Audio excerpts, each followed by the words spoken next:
Hello, welcome to episode 1 of Playing for Set Pieces, the Journeyman edition. As you already know, our first club is Esbjerg in the Danish Super Liga.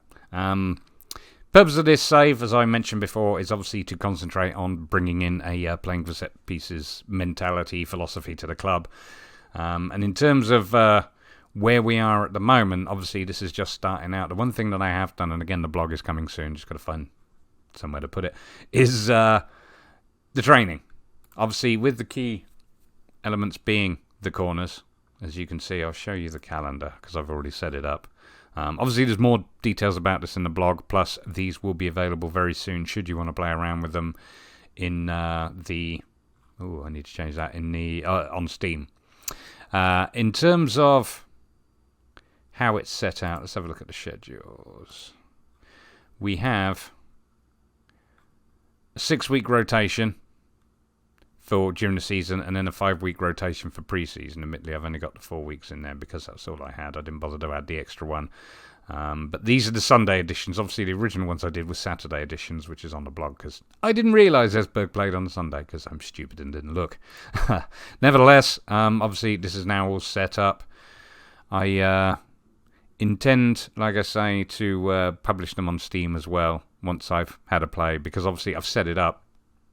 But I mean, we're not very far into the season yet to really see if there's any improvements or whether or not it's doing what it should be doing. But if we take a quick look at the squad, because again, I haven't done much in the way of transfers so far. It's a decent, you know what, easiest way is going to team report. It's not a bad little setup in terms of, there we go, squad depth, in terms of who we got. We maybe lack one or two absolute superstars, but nevertheless we've got fairly decent depth, with maybe right back being an issue. But anyway, we didn't have a lot of strength outright, which is part of the reason for bringing in Paveda. As I say, he's actually come on loan from Man City. And the only other people I've brought in are a couple of youngsters for development. In fact, why don't we go to the transfer history? But outside of that, it's a fairly solid team. I mean, it's the team that mostly finished... third last season. Actually, I don't think it was showing me. But anyway, if we go to, go back into the transfers and look at the transfer history. Obviously, everybody prior to Ian Carlo Paveda has been brought in, including Mohamed Dowda from Anderlecht, who he's injured at the moment, but he looked pretty fancy in pre-season. So I'm hopeful he will do well once he's fit again. But yeah, the other two I brought in is Casper Noor, who's a 20-year-old central midfielder. In fairness, I say I brought him in. It's my head of youth development said, "Oh, he could be good for the future," but he doesn't look like it. So I don't know what's going to happen there. I might have to take, signing young players out of his hands. The other one is Matthias Noors, who is a centre half, and again, same sort of situation in terms of their potential ability. So I think I'm not entirely happy with how my head of youth development is going, so that may well get taken off him, because don't need any rubbish. The other one that was coming in, actually, this one I did choose myself. He's left back, so like I say, we maybe need a bit more depth at left back, and his name is Emil Kalsas, and he is only 19 years old, but as you can see, he's got a little bit more about him potentially. I guess we're going to see when we get him in, but in terms of his... he's got decent physicals, not bad mentals, and, they're coming up on his technicals, but hopefully he's an option for development, because, like I say, those other two that my head of youth development brought in are just, I don't know. But, so yeah, if we ever take a quick look at the squad, we'll have a look at who the standouts are. Let's pop up here. Central midfielder who plays, that's Lasha Paranashvili. Say that 3 times fast. He's pretty much star player in central midfield. He's Georgian. I mean, as you can see, 4 games in, 7.08 average rating, so he's been fantastic. Austin's been great as well, albeit he's a little bit older, but he's still been playing pretty solidly, which is fantastic. And then beyond that, you've got Joni Kauko, who again hasn't done bad, but he's only had 1 appearance, but he's got fabulous mentals. So we got, like I say, we got some we have some players that are of a good enough quality, put it that way. Obviously, there's still stuff to build on, but in terms of like Brink's been actually doing really well lately as well. Yeah, there you go. Look, 3 appearances, 1 sub appearance, 4 goals, 7.55 average rating. So, and he's developing along nicely. So yeah, very, very happy about him. Interestingly enough, again, once you read the blog, you'll understand the things that I was focusing on with regard to the training for set pieces, and tackling was in there. But more importantly than that, technique was a big focus, as was, concentration, composure. Anticipation was too. There's been no improvement there, but positioning is. So those things are coming along, and obviously the physicals will come through with the limited physical training I'm doing. But yeah, it looks like already, the majority of the attributes that I was targeting with the new training system, it's already starting to show a little bit of improvement. So yeah, Brink's fantastic. Obviously, one of the things that's been set up for this is the targets and takers in terms of taking set pieces and stuff like that. And the problem at the moment is we don't really have many set piece takers. Top of the pile is Jesper Lauridsen, and he's actually probably our best corner taker and our best free kick taker at the moment. So obviously we're going to need more people in than that. He's doing well, playing in at left back, first choice, 4 appearances, 1 goal, 1 assist. I'm pretty sure that one of that assist was from a free kick anyway. 7.45 average rating is brilliant, but I need more people who can come on the pitch to take corners and free kicks and all the rest of it. In fact, if we go to the tactics, which I will talk about in just a second, because I don't want to keep hammering you with this, and have a look at the set piece takers. I've taken it, up to a minimum. We've also got Matthias Christensen, good corner taker, not quite as good a free kick taker.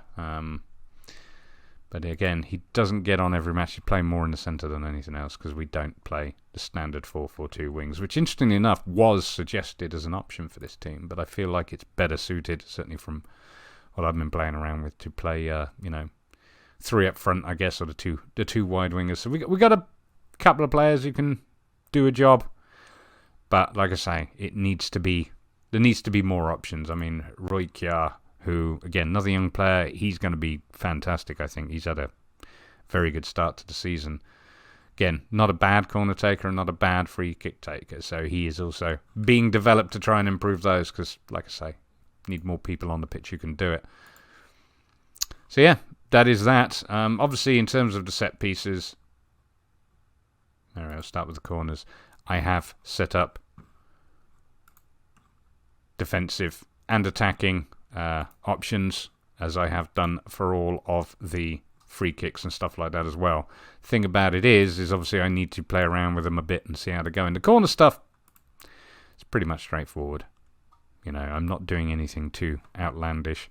I've got 2 options for attacking, which is, one is a mixed, so I've got people best suited as targets and all the rest of it lined up in the right places, and it will be up to the taker to decide where it goes. But I've also got a short option, because I do like a short option, just to try and hammer it across. So again, that's happening on both left and right sides. Obviously, this is a defensive setup. I've only got 1 defensive setup, but if we look at free kicks, again, I'm trying to follow a very similar sort of methodology as I did with the corner defending, making sure there are people at the edge of the box, and it does seem to help. I've also done attacking setups, but these will change. I do need to monitor and see how they go along, but obviously you've got direct, small chance of shot, indirect wide, and direct deep. Wide and deep I haven't done much with yet.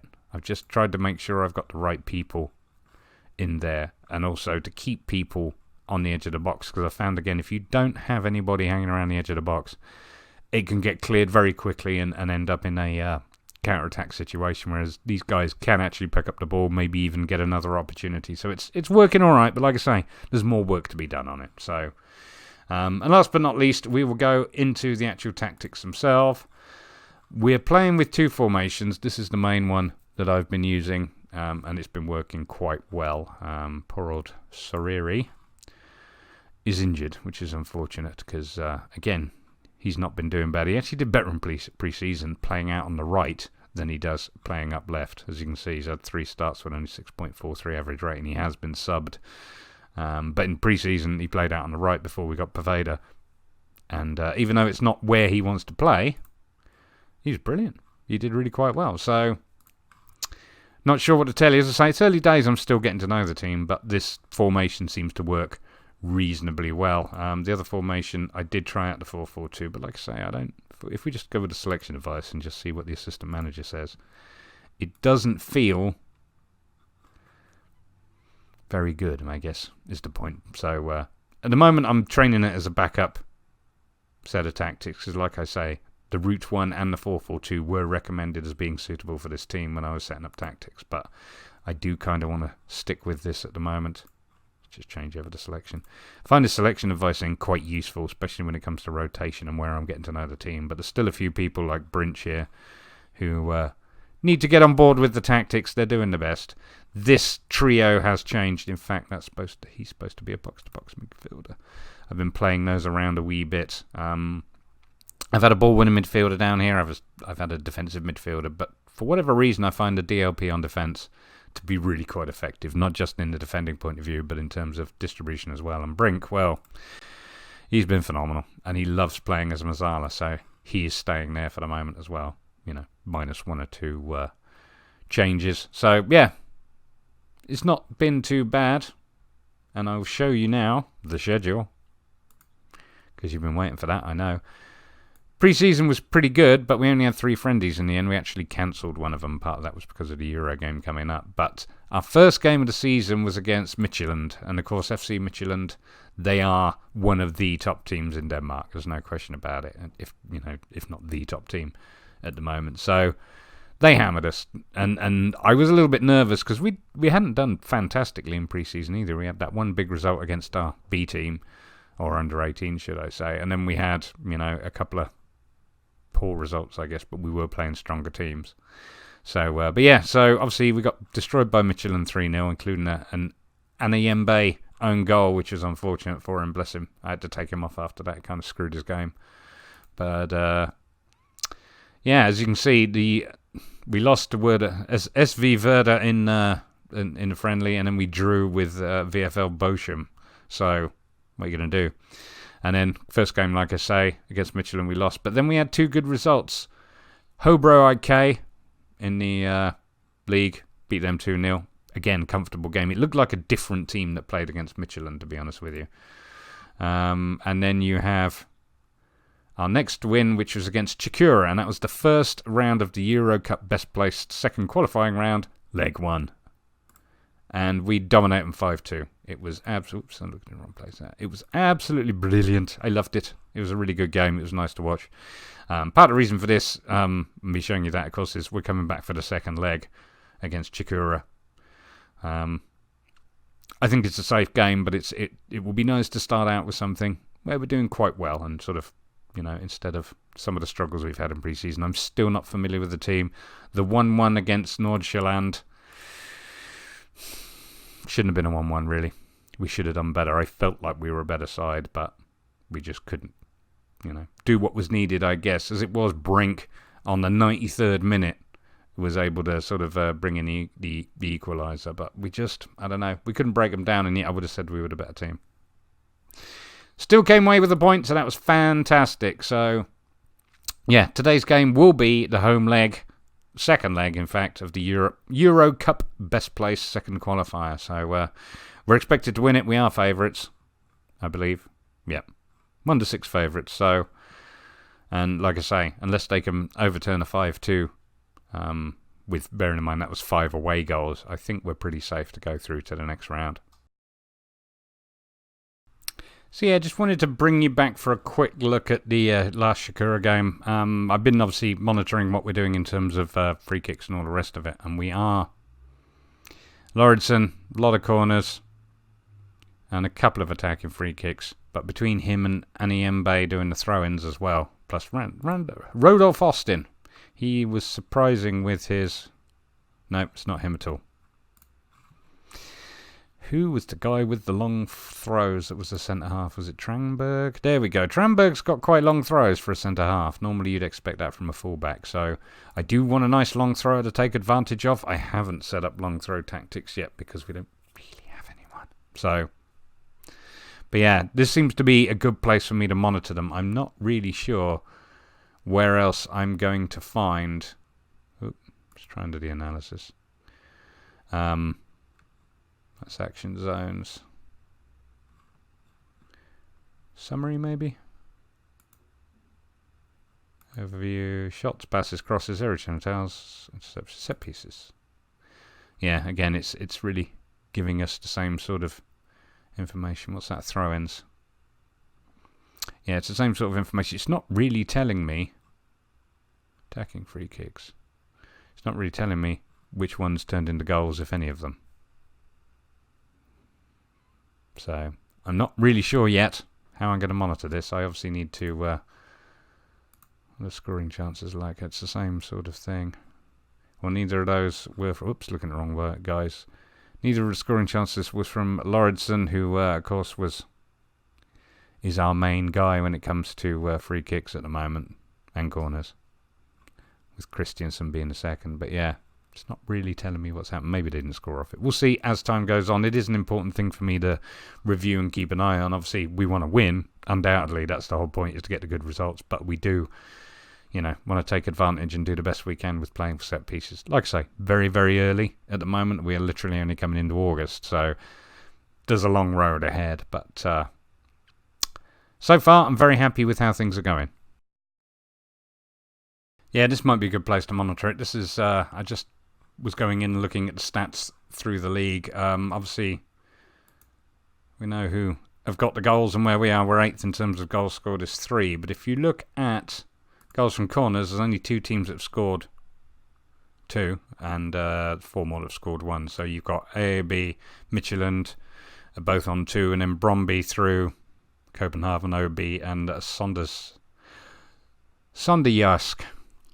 Don't know how to pronounce that yet. I'll get it, don't worry. So yeah, we haven't scored off of free kicks yet, so fair enough. Not a lot I can say on that yet, but this looks like it's going to be a good place for me to keep an eye on it, so that's good to know. One thing we haven't done yet, of course, is actually look at the club vision. It's all well and good that I have a vision about what I want to do with the club, but I do have to keep in mind that they have what they want to. I mean, we didn't do very well on the wages and transfer budget because obviously most of it had already been spent. But in terms of club vision, the club culture, develop players using the club's youth system. That's not a 5-minute job, so obviously they're reserving judgment. 5-year plan ongoing, work within the wage budget. So far I'm doing all right.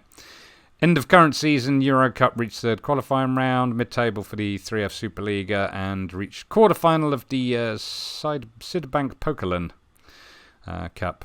Again, that's desired as opposed to required, but it's required to do, reach the 3rd qualifying round of the Euro Cup and also, finish mid-table in the league. So I think these are the most important ones, realistically. And then obviously moving forward, top half finish for next season, and that's when my contract expires. And obviously, if I do a good job, hopefully they'll give me another contract.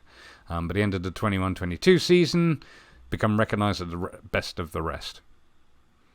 So, we're not going to be in that amount of time challenging to be better than Midtjylland or anyone else. So, but yeah, that's what's happening. So far, I'm doing all right. I got a C+. They're happy with Ian Carlo Poveder's loan. And, the positive atmosphere is good and all the rest of it. They didn't like our 3-0 loss against Midtjylland at the start of the season. But guess what? Neither did I.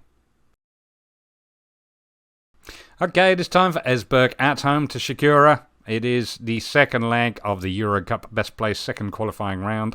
Leg 2. In goal it is Højbjerg. Left back Lauridsen. Halsti. Austin centre half. Right back Aniembe. Defensive midfield Sorensen. Central midfield Brinken Paranashvili. Left wing Roykjaer. Right wing Poveder. And up front it's Yakovenko. Okay, well, like I say, we're pretty much clear favourites, so I'm just going to go with the old... It says, system manager says just don't say anything, but I'm going to say all the best out there. Have fun! Just have a good time. Alright, kick off. It is Esbjerg in the blue and the white tops with the blue shorts and the white socks, and Shakura all in yellow. Shakura, of course, from Georgia. Throw in for Lauridsen. I'm already on key highlights. Sorensen. Ball forward. only as far as whoever that was. I didn't catch his name, I'm sorry. A lot of names I'm not going to be able to pronounce there. Sorensen picking up the loose ball after a long ball forward. Paveda cutting in. Paranashvili picks it up. Aniembe. Ball through. Roykjaer with the... Oh, he squeezes it in. No, he doesn't. I thought it was in, but maybe not. Well, that was fun, wasn't it? Well, I'm not going to bother going full because we're already here. Oh, look, 3 shots, 2 on target already. I'm going to ask us to get creative. But, yeah, Yankovenko is one of those. He has some great games and then he struggles a wee bit. So I'm going to go attacking. With 5 shots on, 2 on target now. Get creative. Come on, boys. There's no reason for us to be doing this badly, and I don't know what's up with Aniembe. Throw in for Shakura. Ball over, looking to make something happen out wide. Brink now on the counter-attack. He's got people in front of him. Finds Lauritsen. Lauritsen cuts in. Roykjaer.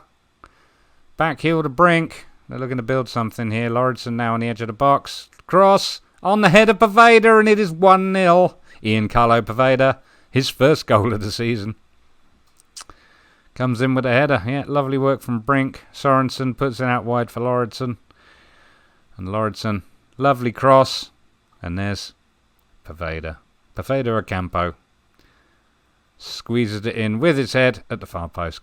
Good work. And look at that. We're already complacent. There's a lot of this goes on in this version. I'm going to demand more. Oops. I mean, we're obviously dominating them. Although not with possession even, surprisingly. But in terms of everything else. Okay, well, we are doing well. That's for the clear minds business.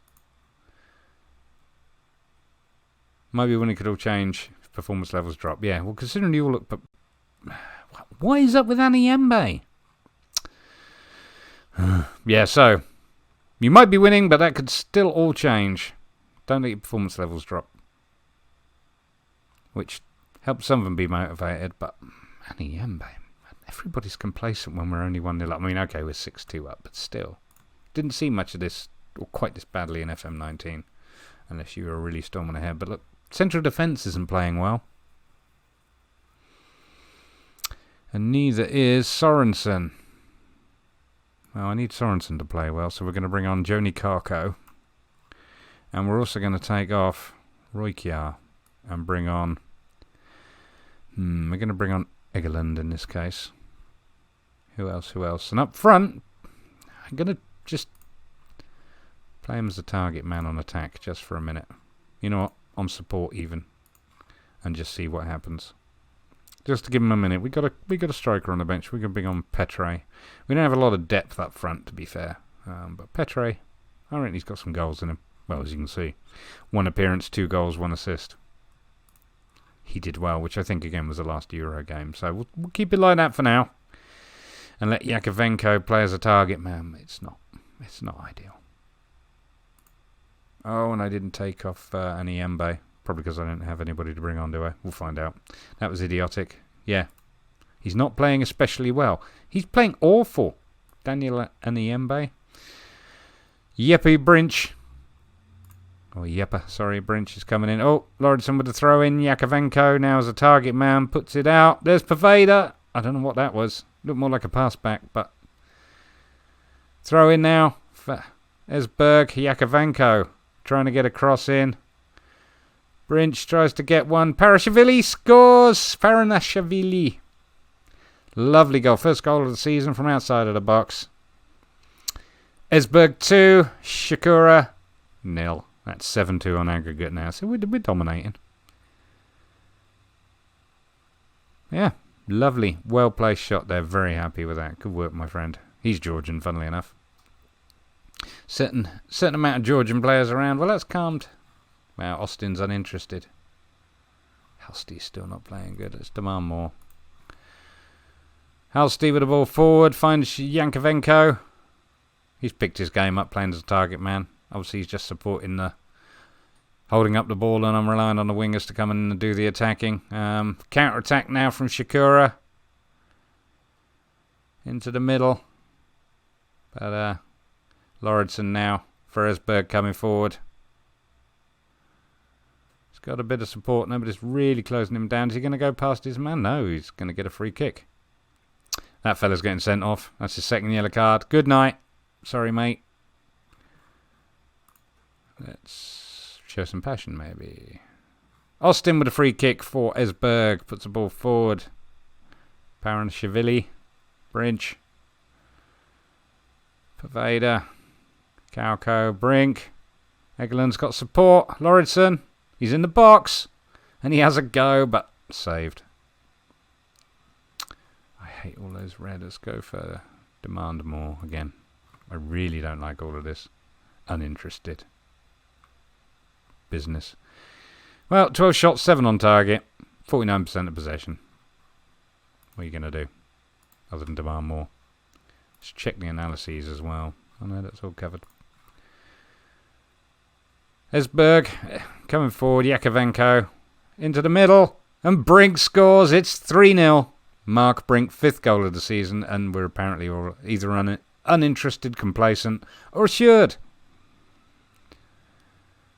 Well, I'm very pleased with the result. I can't complain. Yakovenko definitely playing better as a target man and holding the ball up. Fact is, we've got plenty of players who can still score goals. So our central striker doesn't need to be that kind of guy. But yeah, he's done very nicely. Got himself an assist. He's up 7.9 now. So might be the way to go moving forward. But yeah, there we go. 3-0. Esbjerg 3. Shakura 0. That's the end of their European campaign. And obviously ours is going to continue. But yeah, I'm very happy with that. They did well. Okay, so in terms of who we are facing in the next Euro Cup round, we're up against HNK Rijeka. They are Croatian. So one thing I do know, though, is I think that they are a slightly bigger team than us and are indeed the favourites for the fixture. Might not be strong favourites, though, but if we have a quick look, yeah, the third qualifying round for the best place. Yeah, they're 6-4 favourites, but it is only, they're not like clear favourites, I guess is the point. So we might have a chance against them, but I believe I've got to get past the best place to get to just a normal qualifying round of leg 3. So I've got to get past these people, if at all possible. Obviously, nothing's changed in the league. We are still mid-table, literally. But I'm not going to be back now until September. We're going to play out August and see how that goes, and then I'll bring you back in September for one of these games, possibly the Brondby game, because of course Brondby are one of the bigger teams. But look at where they are. They're struggling. I remember Brondby is where Peter Schmeichel came from back in the day, so I expect them to be a bigger side, and for them to seem sort of rooted to the bottom like that isn't great. Obviously, we're after 3 games we're 1-1-1. With a -1 goal difference, but nevertheless, that's still better than poor old Brondby. And I thought Lyngby were a big side too, but I might be mistaken. Or they've just, maybe not. They've obviously just struggled a little bit. As Brondby had the same issues. No, they've stayed pretty much solid throughout. It's just they're having a really poor start. They finished 4th below us, 1 place below us last season, but that's a horrible, horrible start to the season for Brondby. So yeah, that's pretty much all there is. If you enjoyed that, please do give me a thumbs up and subscribe for more Football Manager videos, and we will be back very soon.